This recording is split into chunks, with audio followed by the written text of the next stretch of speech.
Greetings from Salt Lake City, Utah. I'm Jan Saeed, and I'm the Director of Global Peace and Spirituality at Westminster College in Salt Lake City, Utah.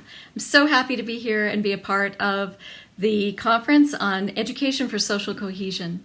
I'm going to be talking and sharing a few words about what we're doing at Westminster College and how we've connected with India in service learning opportunities and activities for students as part of this social cohesion education that we're working on all over the world. Social cohesion in education is learning about relationships, about the three protagonists of the process: the individual, the institutions, and the community, and how they build bonds together with one another, how we work together as individuals in community, creating institutions or working with institutions that help build really what we're hoping for now is a global society. With the things of this 2020 that have occurred on this planet, with the pandemic, with issues about race, and what is the social construct of race, that these are issues that everyone has in their core hearts right now, and trying to think about what is my role to play. In education, as we're debating whether to have the schools open in the fall or whether we will be distance learning and that this will be the mode of operation for all of us, we have to think about how do we educate in social cohesion through service learning activities. And we definitely, since March, and now it's 4 months later, have had many opportunities to look at that and learn about that. As the Global Peace and Spirituality Office, we often talk about the religious and spiritual teachers of our times and what they have given to us in words of wisdom on how to act and how to react. Statements like, "The best beloved of all things in my sight are justice. The poor in your midst are my trust. Guard ye my trust." And all the religions of the world would say, "Do unto others as you have them do unto you." One of my favorites, when you talk about cohesion and interconnectedness, is from Black Elk, a spiritualist from this continent here. All things are our relatives. What we do to everything, we do to ourselves. Everything is really one. So what does service learning activities mean? What kind of a concept is that? Martin Luther King said it best when he said that he talks about why service learning activities are important. Martin Luther King says, "I am convinced that men hate each other because they fear each other. They fear each other because they don't know each other, and they don't know each other because they don't communicate with each other, and they don't communicate with each other because they're separated from each other." Gandhi said, "When the people lead, the leaders will follow." In the Bible, where there is no vision, the people perish. Baha'u'llah, "Let your vision be world-embracing rather than confined to oneself." And work is worship if it's done in service to others.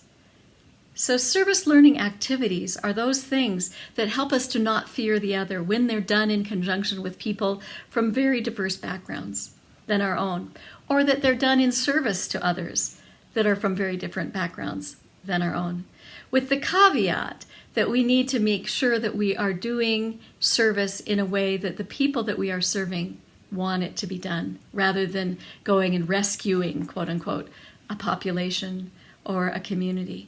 That we are all one, so we are all needing to consult and discuss how we want to be in service to each other. So, how does it work?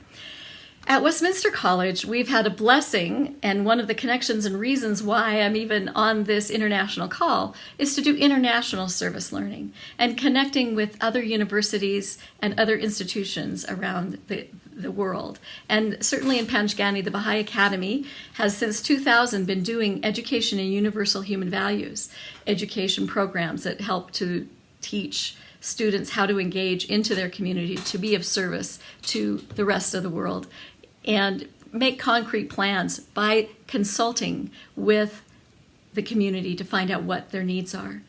At Westminster College, we've been doing this work, and one of them was connecting with Dr. Ashok Joshi, who was born in India but has been a native here in the United States and is a scholar and philanthropist, developer, and has helped fund our program, Westminster in India, Y, the Y Project, which Y India is just down below Panjgani, and it has been a village that we've worked in and brought students since 2009.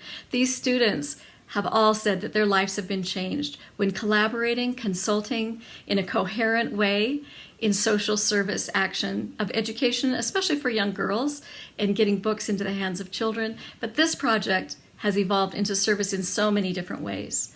On the local level here in Salt Lake, we have been doing projects like Coexist Cafe, the Global Peace and World Citizen Club at a junior high school, using materials from the Junior Youth Spiritual Empowerment Program to help train college students to become animators and to be really mentors to those young adults as their paths going through a critical time of 11 to 14 years in their lives.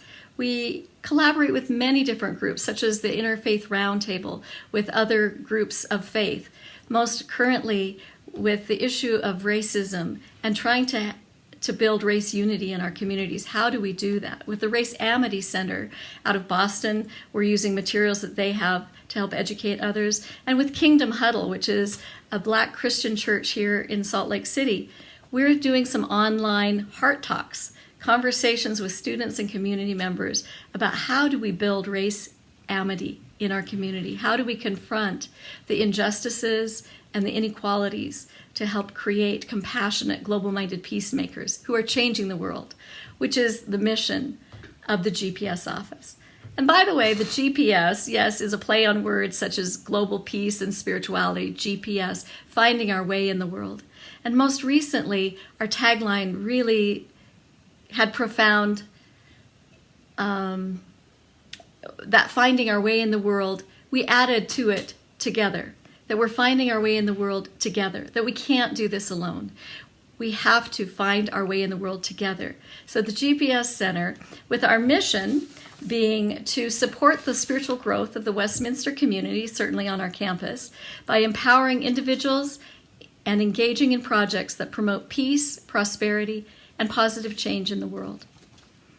We've been working with different groups all over the world to try to make this happen. The first place is the individual within our own hearts. So creating connections with others, creating connections with institutions, and creating connections in the community. I'm so happy to have been here to be a part of this program. I hope that it will be soon, that I will be back in India to be making some connections with you in person. Thanks for having me.